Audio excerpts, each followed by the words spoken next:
Fala, povo, tudo bem? Diego aqui da Biblioteca Bruta para trazer para vocês aquele tradicional vídeo Leituras Obrigatórias para 2026.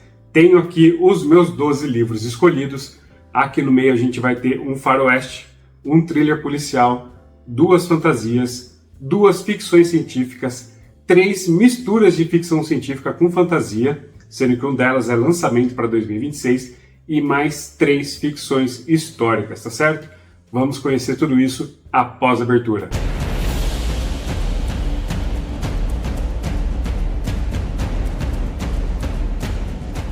Bom, galera, antes de mais nada, os recadinhos básicos: já curta, comente, compartilha, me siga aqui e no Instagram, @bibliotecabruta.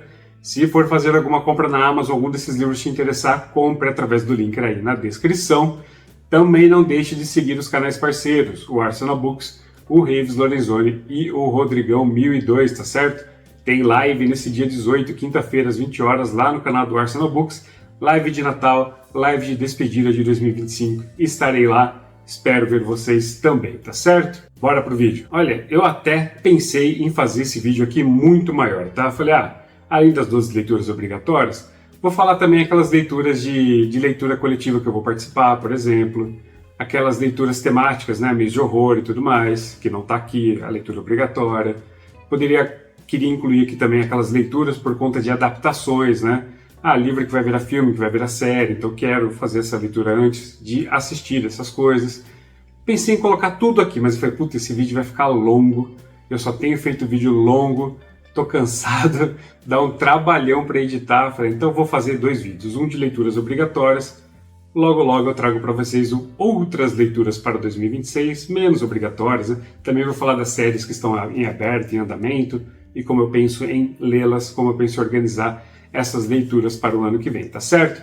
Mas vamos lá, vamos botar essa pilha de lado e vamos começar a falar dos obrigatórios para o ano que vem. Vamos começar então com uma ficção histórica.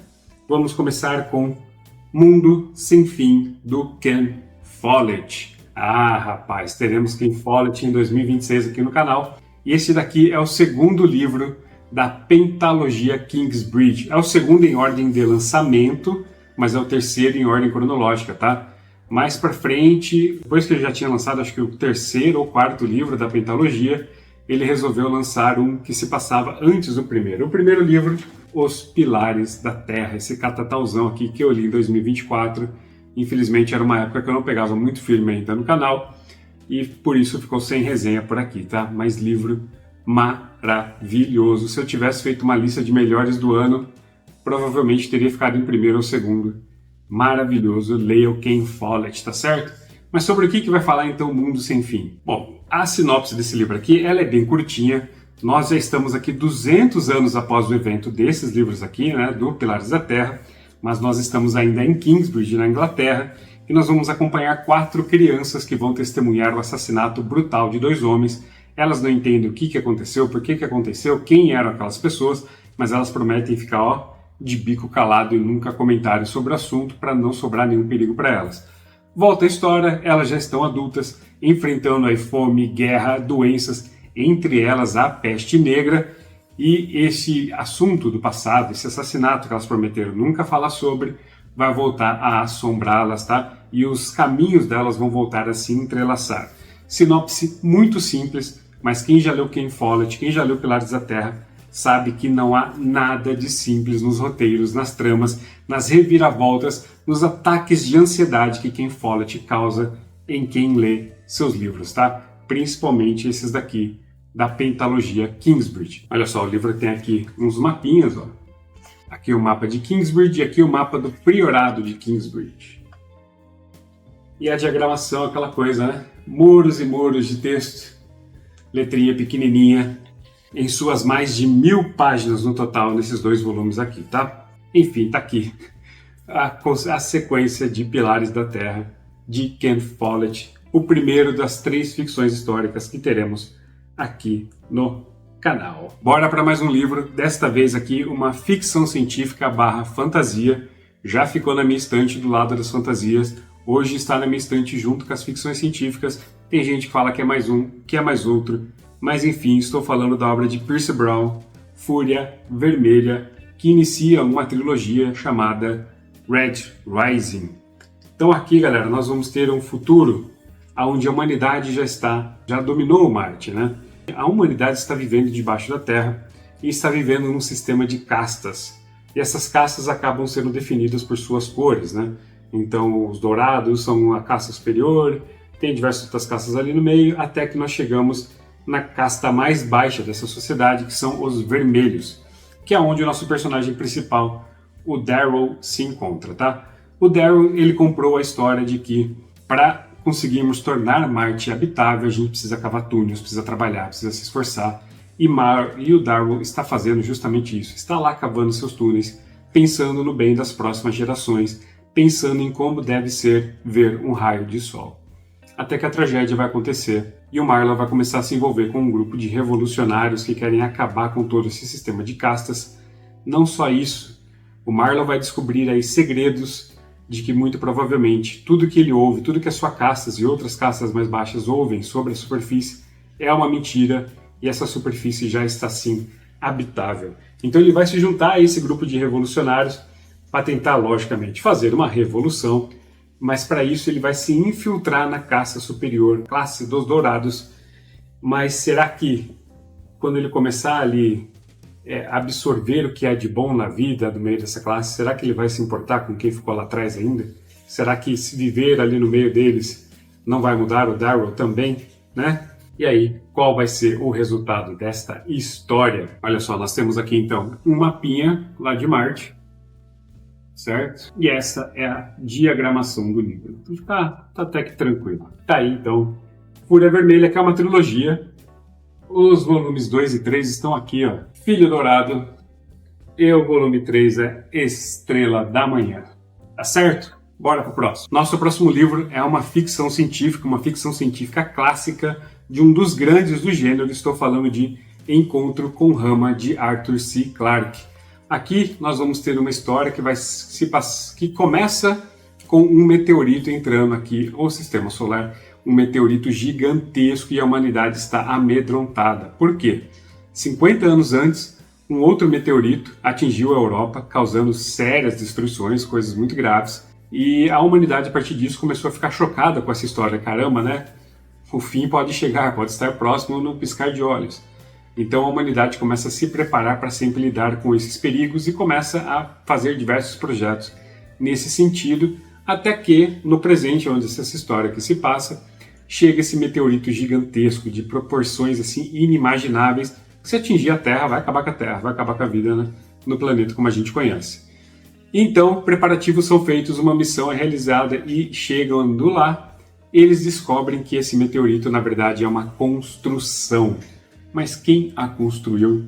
Qual a intenção dessa construção? O que ela está fazendo no sistema solar e por que ela está arrumando para a Terra, para o Sol, para o nosso local? E aqui então a gente vai ver a humanidade tendo que lidar com esse novo conhecimento, né, de que, olha, não estamos sozinhos no universo, não sabemos quem construiu isso, por que isso daqui está aqui, não sabemos se isso é uma ameaça, se isso é uma loteria que a gente ganhou acesso a tecnologias inimagináveis. Nós não sabemos o que vai sair desse encontro com Rama. E a minha vontade de ler esse livro aqui já é antiga e vem crescendo muito recentemente pelos casos aí como o Oumuamua e o 3 e Atlas, que adentraram o nosso sistema solar e causaram aí um reboliço na comunidade científica, né? Será que isso daí é real? É só um meteorito? É construção de alguém? O que está acontecendo, né? O 3 e Atlas ainda está gerando aí uma série de confusões e teorias. Então tá aqui a diagramação, uma diagramação bem decente. Gostei muito dessa capa da dona Aleph. Tá aí, Encontro com Rama, de Arthur C. Clarke. Nossa próxima história é uma fantasia nacional. E estou falando aqui da série, da trilogia O Jogo do Rei, com o primeiro livro Em Busca da Coroa, do meu amigo e parceiro Reives Lorenzoni, mas nem por isso eu vou passar pano aqui para o que ele escreveu nesse negócio aqui. O que eu tiver que criticar, eu vou criticar, até porque eu sei que ele é uma pessoa que aguenta, que ele aceita e ele até pede, tá certo? Então vamos lá. A história aqui vai acompanhar então o jovem Rúbio. Ele é o único filho de um rei, de um reino que não existe mais. Além de tudo, ele é um filho bastardo desse rei. O pai dele e o reinado caíram, né? Após uma guerra com os temíveis orcs, E para piorar, Rúbio e a maior parte dos seus exilados, ou todos os seus exilados, estão aqui num reinado inimigo do pai dele, né, que os aceitou, e a rainha deste reino vê Rúbio como uma ameaça. Mas o povo do Rúbio, que está aqui na pobreza, sendo humilhado, sendo escorraçado, ainda enxerga nesse garoto um fio de esperança e as respostas para os problemas de suas vidas, tá? Então a gente vai ver o Rúbio então se tornando esse adulto e buscando um novo local, um novo reino para o seu povo, tá? E ele não vai nessa jornada sozinho, ele vai aí cercado de amigos e mestres tentando se restabelecer. Então aqui o nome é muito propício, né? Em busca da coroa. Então nós temos aqui um mapinha. Aqui em cima, onde estão meus dedos, vocês veem onde ficava o reino de Minalcar, o reino do Rúbio. Tá aí então o Jogo do Rei em Busca da Coroa, que é uma trilogia. Eu já tenho o segundo volume aqui comigo, que se chama Em Busca do Reino. E o terceiro volume está para sair agora em março, tá certo? Confiram lá o canal do Raves. E eu vou deixar um link aqui de como você pode adquirir esses livros também, tá certo? Bora pro próximo. Nossa próxima história é mais uma ficção histórica, dessa vez uma ficção histórica marítima, de um autor que eu quero muito experimentar, porque dizem que a literatura dele, principalmente nessa série aqui, é muito parecida lá com o nosso amigo Ken Follett. E esse autor está sumido aqui no Brasil desde o começo dos anos 2000. Quero experimentar a literatura dele e ver se a gente não inicia aí um movimento de renascimento de Wilbur Smith com o livro Aves de Rapina. Tá aqui, galera. Pô, eu gosto muito dessa capa aqui, simples e muito efetiva. Tá aqui a quarta capa. A lombadinha minha aqui sofreu com o sol. Não é sofreu com o sol num sebo, mas tá abrindo muito bem, muito tudo certo, tá? Então aqui a história vai se passar no século XVII, mais especificamente ali no ano 1660, mais ou menos. E a gente vai acompanhar pai e filho, Francis Courtney e Hal Courtney. E eles estão aqui perto do Cabo da Boa Esperança, lá no sul da África, né, perto da cidade do Cabo. E eles estão aqui numa caravela, aguardando a passagem de galeões holandeses cheios, carregados de ouros e especiarias para entrar em guerra e roubar, tá? Os holandeses e os ingleses nessa época que estavam em guerra. Corrijam-me se eu estiver errado. Lembrando também que a cidade do Cabo foi fundada por holandeses alguns anos antes dessa história começar, e era uma cidade miserável, apenas alguns fortes e tudo mais, né? Então aqui a gente vai acompanhar essa história desses pai e filho da família Courtney. Essa família Courtney, ela faz parte de um escopo muito maior de histórias que o Wilbur Smith conta, todas ali em torno da África, tá? Então ele vai ter esse daqui, que é uma trilogia, tá, galera?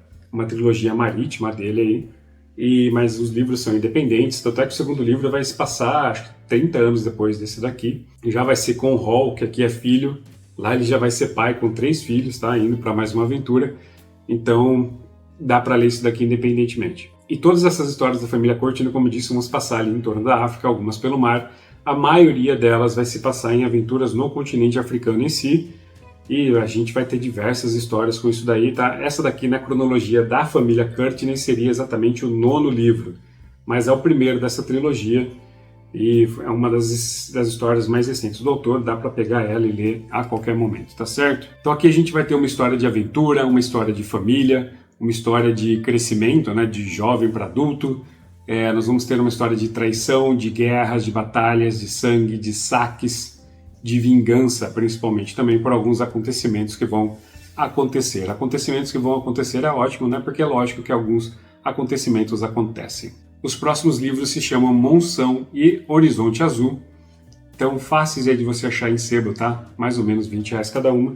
Eu não mostrei a diagramação, é mais um daqueles livros de letrinhas infernais de pequenos. Além disso, nós temos aqui um pequeno calhamacinho de 650 páginas, tá certo?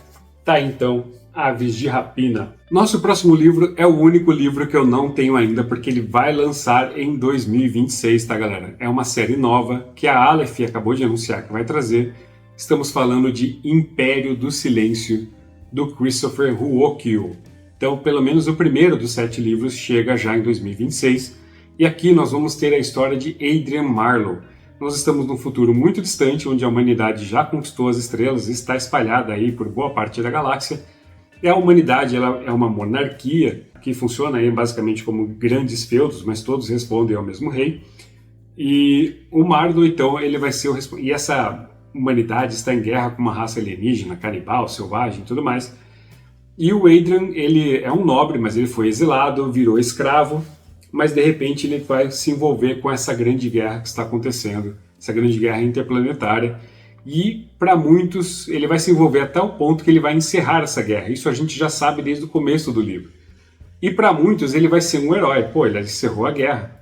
Mas para outros ele é um grande genocida, porque para encerrar essa guerra ele vai destruir um sol e matar bilhões. Bilhões, tá? Bons e maus, humanos e alienígenas e tudo mais. Então ele era a pessoa errada, no lugar errado, na hora certa, para fazer o que deveria ser feito, tá? De uma guerra que ele nem queria estar participando, porque ele odeia o Império Humano, tá certo? Então a gente vai ter todo esse futuro tecnológico, essa mistura de fantasia com ficção científica, na verdade de ficção científica com fantasia. Nós teremos diversos elementos aqui mais puxados para o fantástico, e essa é mais uma daquelas 3 que eu falei para vocês, né? Então eu estou muito empolgado para fazer essa leitura. Mas, caso esse livro seja lançado num preço exorbitante, ou ele é lançado, sei lá, dia 15 de dezembro, 20 de dezembro do ano que vem, eu tenho uma reserva para isso. Essa reserva é um livro que eu creio estar na mesma pegada, que influenciou muito o Império do Silêncio. Estamos falando então de Star Wars, Herdeiro do Império, livro número 1 da trilogia de Troll.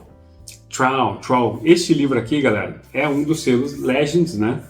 O selo Legends é tudo aquilo que foi feito antes da Disney, então que a Disney não considera mais como cronologia definitiva, cronologia oficial, é cronologia de um universo alternativo, que ela não toca mais, não faz mais nada. E aí esse livro aqui, então, ele se passa 5 anos depois do fim do 6º filme, né? Darth Vader morreu, o Imperador morreu, mas Luke, Leia e Han Solo continuam na ativa, porque o Império não caiu ainda, tá? Mesma coisa aconteceu na Segunda Guerra Mundial. O Bigodinho lá morreu, mas a Alemanha continuou em guerra, tá? E a ideia aqui vai ser a mesma, porque nós teremos aqui um grão-general, um grão-almirante, que vai tomar as rédeas aí do Império. Ele é um gênio militar e ele vai botar esse Império de novo nos eixos. Ele vai também descobrir segredos da Aliança Rebelde que podem colapsar a Aliança, tá? Ao mesmo tempo, a República também está tentando se reerguer. Então nós estamos aqui num pós-guerra assim, né? Num pós-ápice de uma grande guerra, mas essa guerra continua e nós temos aí um grande novo inimigo que aparentemente não tem poderes, né? Como Darth Vader nem nada, mas ele vai ser extremamente eficaz, extremamente ofensivo, tá? E muito inteligente. E para muita gente, até hoje, isso daqui é a história principal, é a principal continuação da saga Star Wars, né?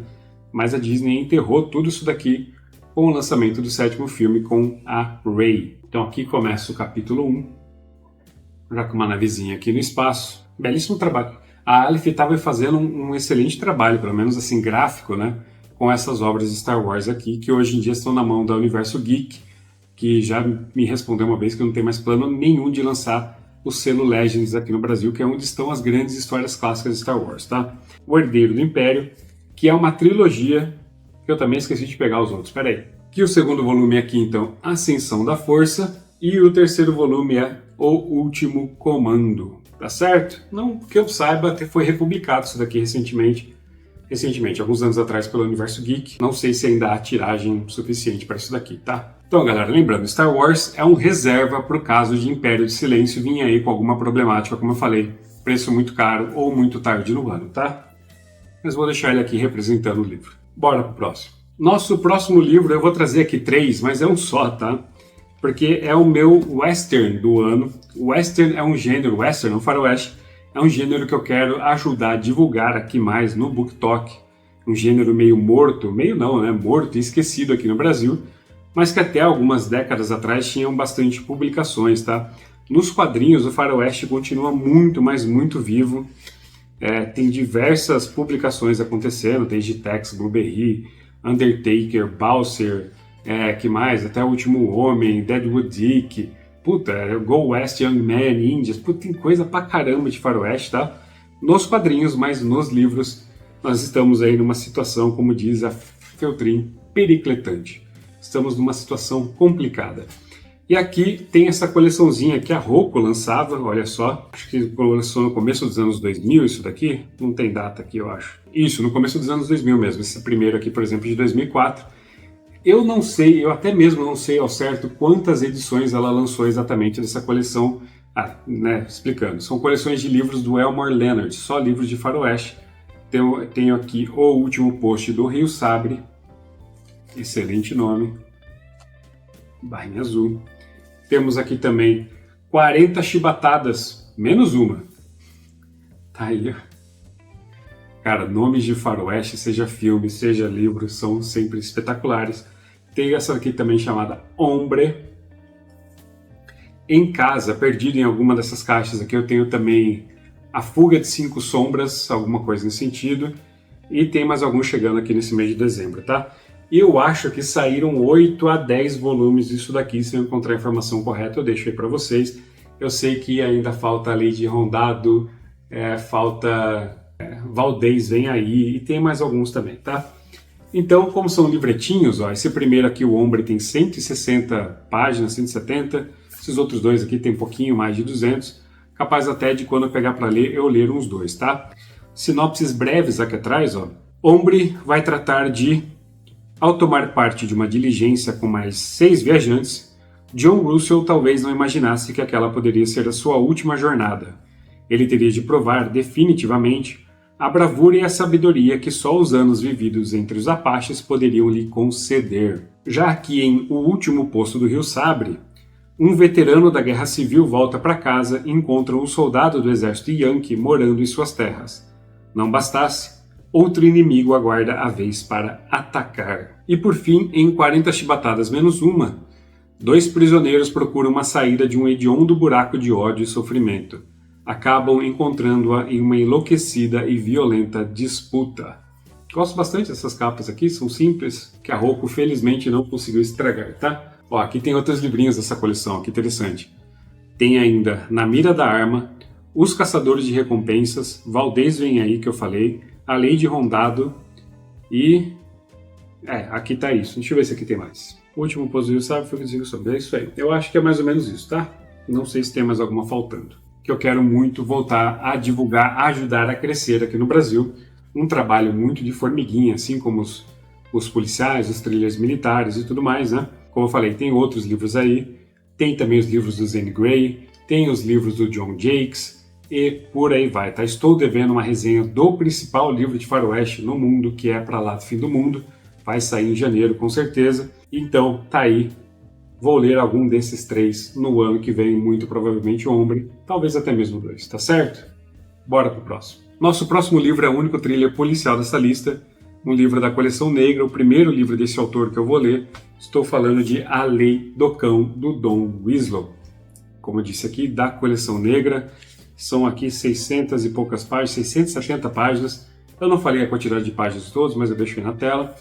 E aqui a gente vai ter então uma história sobre combate ao narcotráfico na fronteira dos Estados Unidos com o México, tá?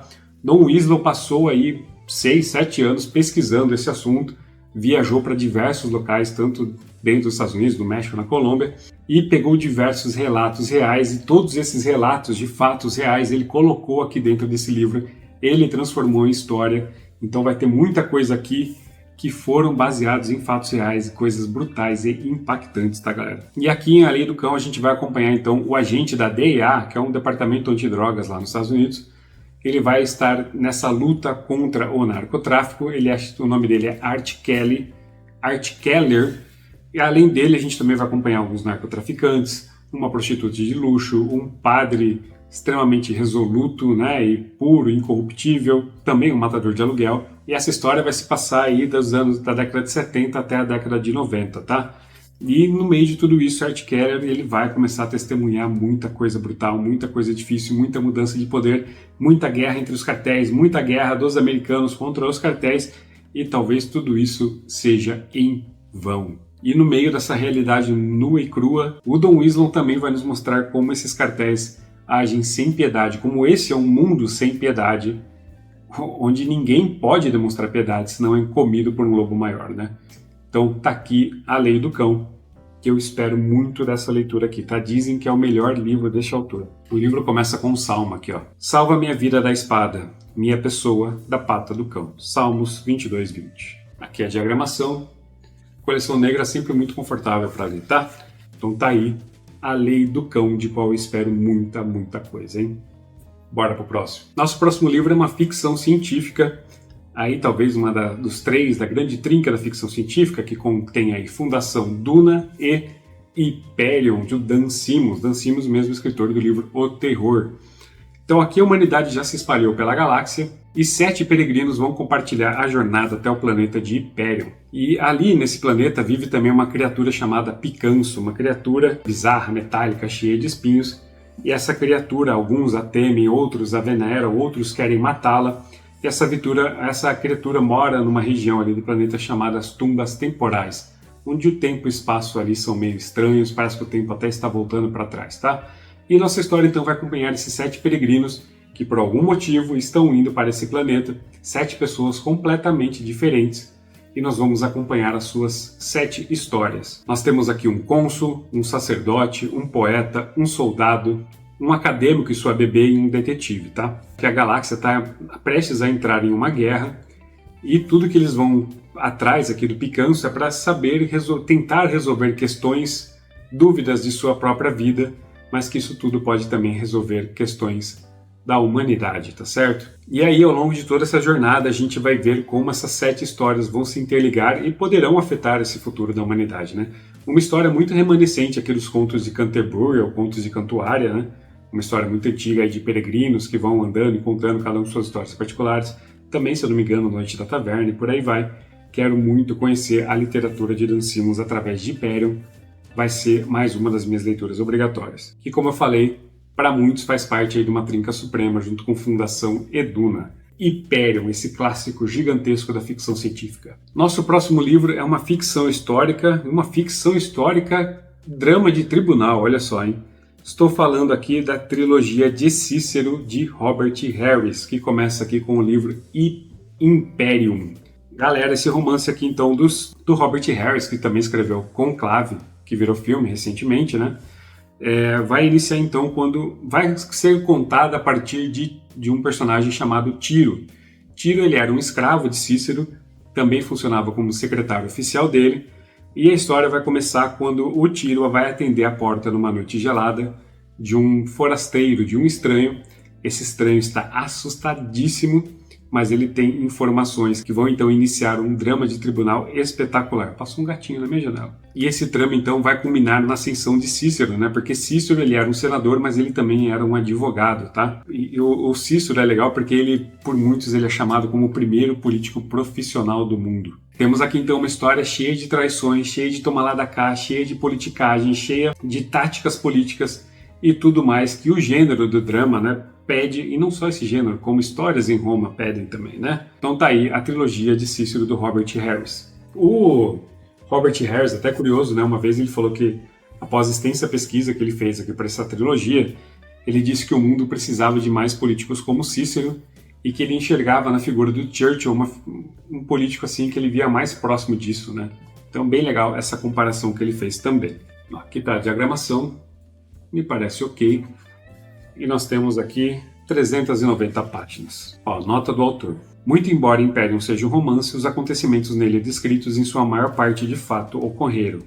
O restante, no mínimo, poderia ter ocorrido.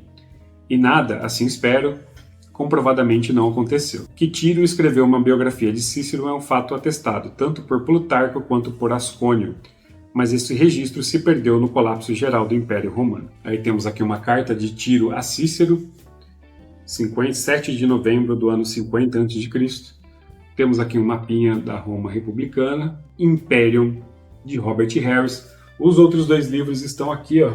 Esses estão mais fáceis. O segundo livro é Lustrum e o terceiro livro é Ditador. Então tá aí, trilogia de Cícero.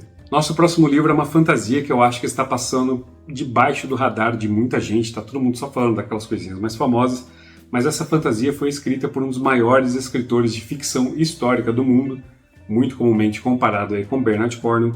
Estou falando de Con Igoden e sua trilogia Império de Sal, que começa aqui com o livro Darien. Já saíram 2 livros no Brasil, o terceiro está para sair, espero que o quanto antes, e eu quero tentar trazer essa fantasia à luz para mais leitores, tá certo? Vai ser meu primeiro contato com o Con Igoden, apesar de eu ter outras obras de ficção histórica dele aqui. Ele fez, por exemplo, uma pentalogia de Roma, chamada Imperador, e uma pentalogia de Genghis Khan, chamada O Conquistador. Essa dizem ser sua melhor história, tá? Darien, que dá o nome ao livro, é então uma cidade que fazia parte do Império de Sal, um império já decaído, e essa cidade ela é controlada por um rei, mas esse rei ele é um fantoche na mão de 12 famílias, tá? Então essa paz é mantida aí através desse rei fantoche, até que na noite de um festival, um militar muito poderoso vai tentar dar um golpe na cidade, a população vai se revoltar contra esse golpe, nem em defesa das 12 famílias, mas eles não querem simplesmente esse militar, e então a gente vai ter o caos instaurado nessa cidade, né? A gente vai ter então esse militar tentando poder, a população se revoltando, o rei morto e as 12 famílias tentando também se sobressair nesse caos todo. Vai acompanhar a história de 6 personagens, né? Um caçador, um pistoleiro, um golem, um mestre espadachim, um malandro e uma bruxa. Então a história vai ter magia, vai ter elementos fantásticos. Então esse caos todo vai estar instaurado nessa cidade. Se eu não me engano, pela sinopse que tem na orelha aqui, essa história vai se passar toda em uma noite e uma madrugada, tá? Porque ela fala aqui, ó, vingança, extorsão e ganância reinarão antes de o sol retornar, quando 6 destinos serão moldados e perdidos dentro dos muros da cidade. Sejam bem-vindos a Darien, onde a espada e a feitiçaria são uma só arma. Então é um livro curtinho, é uma trilogia que eu falei para vocês curtinho, tem aqui 320 páginas, numa diagramação extremamente confortável. O livro 2 se chama Xiang. O livro 3 já está cadastrado na SBN, vamos ver se sai logo logo. Para quem tem interesse, tem aqui uma lista de todas as outras obras do Con Igoden publicadas no Brasil. Olha só quanta coisa, hein? Darien, Império de Sol, nossa 11ª leitura para 2026. Nosso próximo e último livro é mais um desses que mistura ficção científica com fantasia. Estou falando de A Sombra do Torturador, do Jane Wolfe. Livrinho aqui, galera, que eu ouço há muitos anos falar sobre. Já vi diversos vídeos aí. Tem um canal que eu gosto muito que chama Media Death Code, que ele fala demais desse livro aqui. Ele já fez séries de vídeos gigantescos falando sobre essa série. Nós estamos falando da quadrilogia O Livro do Novo Sol. Esse aqui é o volume 1, já saíram 3. O segundo volume é A Garra do Conciliador. O terceiro, que é A Espada de Lictor, já está aqui no Brasil também. Estamos aguardando então o 4º e último livro. A Morro Branco fez um excelente trabalho lançando 3 livros em 6 meses, tá? No mesmo ano. E aqui então a gente vai acompanhar a história de Severian. Severian é um aprendiz de torturador, isso mesmo. Torturador é uma profissão, ele faz parte da guilda dos torturadores, né, que torturam pessoas e depois as matam. E ele vai cometer um crime gigantesco nessa guilda aí, né, ainda enquanto aprendiz, que ele vai mostrar misericórdia com uma das vítimas. Mas não é qualquer vítima, é uma mulher pelo qual ele vai se apaixonar. Por causa disso, ele vai ser expulso da cidade e ele vai ser então exilado e condenado a vagar por aí. Ele tem a sua espada, a Terminus Ash, e logo ele vai encontrar um globo misterioso ali, tá? Então, assim como o leitor, ele não conhece nada deste novo mundo para o qual ele está vagando, um mundo já moribundo, muito velho, o sol está morrendo, temos resquícios de tecnologias de civilizações antigas que não já existem mais, e tudo isso misturado com uma fantasia medieval e até mesmo alguns seres, algumas civilizações um pouco mais bárbaras, né? E a gente vai acompanhar então o Severian, o nosso Severino, fazendo todo esse caminho. Um livro que eu já vi muita gente reclamar que é confuso, que é por vezes sem direção, principalmente esse primeiro aqui, que é enigmático demais, tá? Seja nas falas, seja na descrição do mundo, seja qual é o sentido desse livro existir, mas que ao mesmo tempo quem persiste fala que esse mistério é maravilhoso, que este mistério fica na sua cabeça, que é um livro muito denso, muito rico no que ele apresenta para o leitor, e que, para aquele leitor que persistir, vai recompensar muito se adentrar aqui no mundo de Urt, por qual Severino está vagando. Esse primeiro volume tem altas taxas de abandono, tanto é que o Andrew falou que já viu alguns em sebo já, apesar de ser lançamento bem recente. Não me surpreende isso, mas eu quero muito ler e eu vou insistir isso daqui até o fim da série, tá? Ó, a diagramação, tranquila. Temos aqui então 350 páginas, mais ou menos. Ó, tem uma introduçãozinha aqui, ó. A sombra do torturador. 1000 eras aos teus olhos são como uma tarde que passou. Da vigília da noite, os restos, antes do sol que nasceu. Tá aí então um trechinho de A Sombra do Torturador, de Jane Wolfe. 12ª leitura para o ano. Lembrando, né, galera? Não vou fazer essa leitura aqui exatamente nessa ordem. Vou fazer na ordem que me der na telha, na ordem que me der vontade. São 12 leituras obrigatórias? São, mas tem diversas outras leituras que eu quero fazer ao longo do ano, que eu vou mostrar num segundo vídeo de outras leituras para 2026, como eu disse. Leituras lá de leitura coletiva, de adaptações, continuações de séries e tudo mais. Mas vai ser muito interessante ver ao longo do ano, ao fim do próximo ano, quantas delas eu consegui realmente ler, tá? Tem bastante coisa aqui, algumas pequenas, outras grandes, algumas mais complexas, algumas mais simples, mas eu estou muito interessado nessa listinha aqui que eu vou atacar ela com afinco, tá certo? Espero que vocês tenham gostado. Já curta, comenta e compartilha. Logo, logo, no próximo fim de semana, lá pro dia 20 e 21, eu vou abrir o grupo do WhatsApp do canal. Espero ver vocês lá também. Então já curta, já comenta, já compartilha, já me segue lá no Instagram, @bibliotecabruta. Até a próxima e valeu!